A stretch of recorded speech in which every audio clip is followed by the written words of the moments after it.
ကျမတို့နောက်ရလမ်းလျှောက်မိသားစုကဇလုံးဟင်းတတဇလုံးတနုပြုခဲ့ရတယ်တနုတော့ရောက်ပူမြော်ခဲ့ပါတယ်ဒါကတော့ကားပေါ်မှာဖြစ်ပါတယ်ရှင်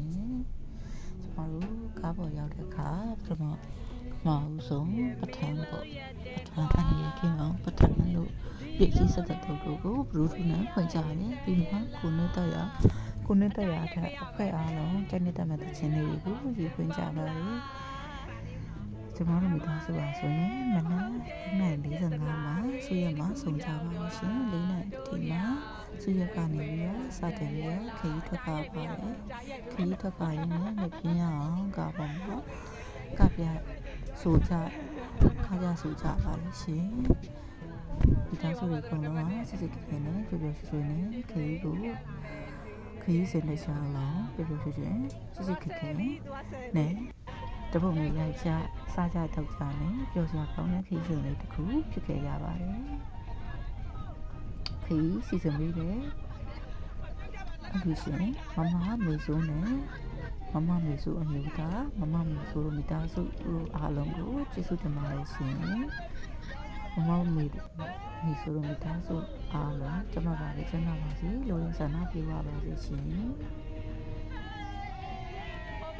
ဗီဒီယိုကောခေါ်ပြပြလိုက်မယ်ပထမဆုံးကျမတို့ရောက်ခဲ့တာကတော့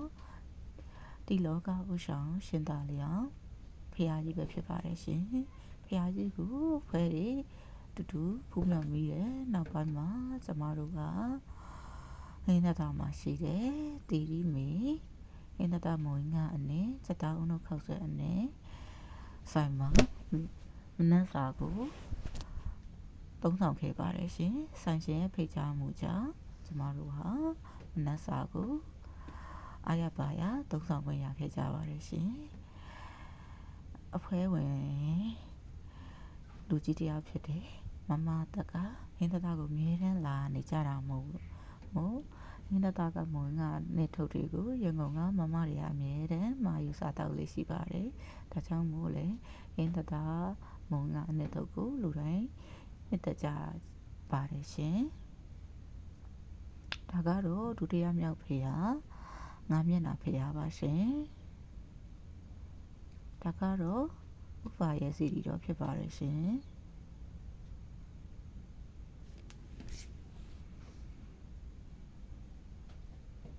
ဥပရဲ့စီရီဟိုမှာဒီလုံး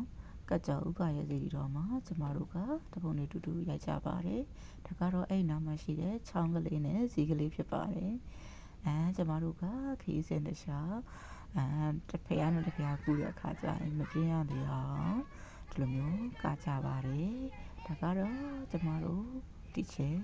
စုဖြစ်ပါတယ်ဆိုမှတီချေပါကျမတို့ကိုအမြဲတမ်းဗုဒ္ဓဝုနေတိုင်းပညာဒါနပန်းချက်မှာအမြဲတမ်းလာပြတတ်ပေးတယ်တီချေဖြစ်ပါတယ်အခုတော့တီချေရေးတပုတ်လာလောက်ပါအောင်လို့ဖြည့်သက်တည်တောင်းဆိုလို့တီချေလည်းကပြပါတယ်ကျမတို့လည်းတီချေနဲ့တော့ follow up လုပ်ပြီးတော့ like ကကြပါတယ်တီချေနဲ့တော့ဘယ်တော့တီချေနဲ့တော့အတက်နဲ့ဆုံးလို့အောင်နော်ကပြပါတယ်တီချေကလည်းတက်ကြွနဲ့ရှေ့ဆုံးကနေဆောင်ပြီးတင်ပေးပါတယ်ကျန်တဲ့သူတွေကလည်းကကြပါတယ်ပြပနဲ့ကကြပါတယ်တီချေနဲ့ကမှပဲချွေထွက်လာပါတယ်ပထမကတာချွေလုံးဝမထွက်ပါဘူးတချင်းဆိုတာလည်းမထွက်ပါဘူးတီချေနဲ့ထွက်လိုက်မှဇုံမရတဲ့ကိုကြီးချွေထွက်ပြီးတော့ပူပျော်သွားပါတယ်ရှင်တီချေကလည်းရပါရနဲ့ရှေ့ကနေတက်ကြွဦးဆောင်ပြီးပျော်ပျော်ရွှင်ရွှင်ကပြပါတယ်အဖွဲ့သားတွေအကုန်လုံးကလည်းပျော်ပျော်ရွှင်ရွှင်နဲ့လိုက်ကကြပါတယ်ပြောလားမပြောလားမျက်နှာတွေကကြည့်ပါမျက်နှာတွေကလည်းပြုံးလို့ရွှင်လို့အကုန်လုံးရဲ့စင်ကြီးစရာတွေကိုခဏထားခဲ့ပြီးတော့ကျမတို့ပျော်ရွှင်တဲ့ခရီးစဉ်တစ်ခုလေးဖြစ်အောင်ဖန်တီးခဲ့ကြပါတယ်ဒါလေးကတော့10မျက်နှာဖျားပါ10တကြီးဖျားပါဒါလေးကတော့ရှုခင်းလေးလာပြီပေါ့နော်ဒါလျှောက်ခဲ့တာပါ10တကြီးဖျားပါကျွန်တော်ရှိရဖို့ဆက်ပြီးတဲ့ညမှာနေပါတယ်ညူဖွဲကောင်းလာပါတယ် ကျွန်တော်တို့မိသားစုကလူခွဲပစ္စည်းပြကိုလူပြီးတဲ့နောက်မှာဇလွန်ကိုနေ့လယ်12:15မိနစ်မှာရောက်ပါတယ်နေ့လယ်စာထမင်း3ဆောင်ပါတယ်ကျွန်မကတော့ပထမ15မိနစ်လောက်ပူစော်ပြီးမှနေ့လယ်စာထမင်းကို3ဆောင်ပါတယ်ထမင်းထုတ်ကိုမှာထားတာပေါ့နော်တစ်ထုပ်ကို1000တန်ရှိတယ်1300တန်ရှိတာပေါ့နော်ထမင်းတစ်ထုပ်ဆိုရင်လူ4ယောက်စားလောက်စားလို့ရတယ်ပေါ့နော်ဒါကတော့ဝယ်ကြတာပေါ့နော်ဆလွန်ပြန်လက်ဆောင်ပစ္စည်းတွေဝယ်ပြီးတဲ့နောက်မှာကျမတို့ကဘုံတော်ကြီးကျောင်းပထမတက်မရှိတဲ့ပေါ်တော်မူစီတီတော်ကိုတွားရဖူးမော်ခဲ့ပါတယ်ရှင်ဒါကတော့ပြည်တော်စုဖွဲ့ပါအဲ့မှာရှိတဲ့ဖရာလေးပါရှင်ဒါကတော့အပြန်ပေါ့နော်အပြန်မိသားစုတွေပြပန်းနေပြီမျက်နှာမှာလည်းပြုံးလို့ရွှင်လို့ပါပဲနော်ပြပန်းဖျားဖို့ခဲ့ပြီမယ်အကုန်လုံးကပြုံးပြုံးရွှင်ရွှင်ပါပဲဒါကတော့လူရှင်မမမေစုဖြစ်ပါတယ်မမမေစုတို့မိသားစုအားလုံးကိုကျေးဇူးတင်ရှိပါတယ်ရှင်ဖွဲ့သားတွေအကုန်လုံးလည်းပြုံးပြုတ်ခဲ့ရပါတယ်ရှင်ဖွားဖွားကြီးတယောက်ဆိုရင်သူက10နှစ်လောက်တောင်ပြန်ပြီးတော့နုပြိုသွားတယ်လို့ခံစားရပါတယ်တဲ့ဒီခရီးစဉ်ကိုစီစဉ်ပေးတယ်မမမေစုတို့မိသားစုဒီထက်မကလုံနိုင်ပါစေတက်နိုင်ပါစေနောက်ထပ်လည်းအမြဲဒီလိုခရီးစဉ်တွေကိုလိုက်ဖို့ပေးနိုင်ပါစေဒါကတော့အမှတ်တရပေါ့အမှတ်တရတပုံရိုက်ခဲ့တာပေါ့နော်အဖွဲလိုက်တော့အုပ်စုလိုက်ကော2ယောက်3ယောက်ကောအမတွေ့ရလူတော့တူတူရိုက်ကြတာပေါ့နော်ကား2စီးကွဲသွားတဲ့အတွက်ဒီလိုအဖွဲလိုက်အုပ်စုလေးတွေလည်းရိုက်ဖြစ်ပါတယ်ကားပေါ်မှာတော့ကိုကားပေါ်အလူတွေပဲကိုရိုက်ဖြစ်တာပေါ့နော်ကားအောက်ဆင်းမှာတော့ဖွဲလိုက်အုပ်စုလိုက်ရိုက်ဖြစ်တာပေါ့အကုန်လုံးအုပ်စုတွေကလည်းပျော်ပျော်ရွှင်ရွှင်နဲ့စီစီလုံးလုံးနဲ့ခီးစဉ်လေးတစ်ခုကိုပျော်ရွှင်အောင်မြင်စွာဖြစ်တတ်နိုင်ခဲ့ကြပါတယ်ရှင်ဒါကတော့အင်ဂျင်ပန်းပင်လေးလာလို့ရိုက်ခဲ့တာပါဒါကတော့ဆလုံးမရှိတဲ့စီးတွေပါသူတို့ကလည်းခရီးသွားတွေလာမှသာစီရောက်ရတဲ့အတွက်ခရီးသွားတွေကလည်းဆလုံးရောက်တော့ရိုက်ခိုင်းအပြန်လက်ဆောင်ဆလုံးပြန်လက်ဆောင်လေးတွေဝေကြပါတယ်ရှင်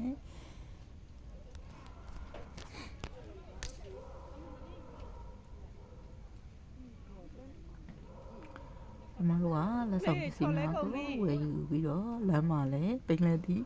တွေတွေ့လို့ဝယ်ကြပါတယ်ပိန်လက်သီးတွေ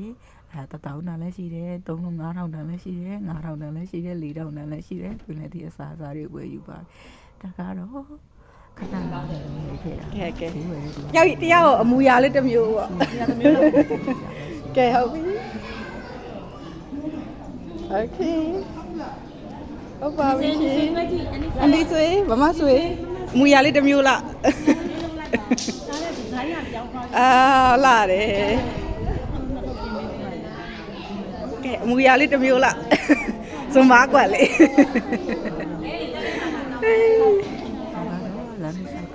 စွန်ပါကွက်လေးအမူအရာလေးတစ်မျိုးလားဒီကပြောနေကြကျေးဇူးခံစားခဲ့ရပါတယ်ရှင်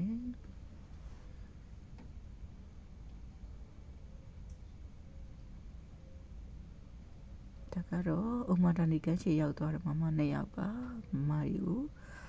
အမတရားတင်ပေးထားပါတယ်ဘလော့ထဲမှာဒါကတော့ကားပေါ်မှာအပြန်မှာပေါ့နော်အမတရားတပုတ်လေးတွေရိုက်ပေးခဲ့တာပါရှင်အလုံးရဲ့မျက်နှာမှာလည်းအပြုံးကူစီနဲ့စီစဉ်ပေးတယ်မမတွေရောအမမေဆိုတို့မိသားစုကိုလည်းအထူးကျေးဇူးတင်ပါတယ်အမတရားတကယ်ဖြစ်စေတဲ့ခရီးတစ်ခုဖြစ်ပါတယ်အကုန်လုံးကလည်းပြပြရွှင်ရွှင်နဲ့နောက်တစ်ခေါက်ထွက်သွားဖို့တာဆူနေကြပါတယ်နောက်တစ်ခေါက်သွားရင်လည်းလမ်းနဲ့တွေ့ပါတယ်ကျေးဇူးတင်ပါတယ်ရှင်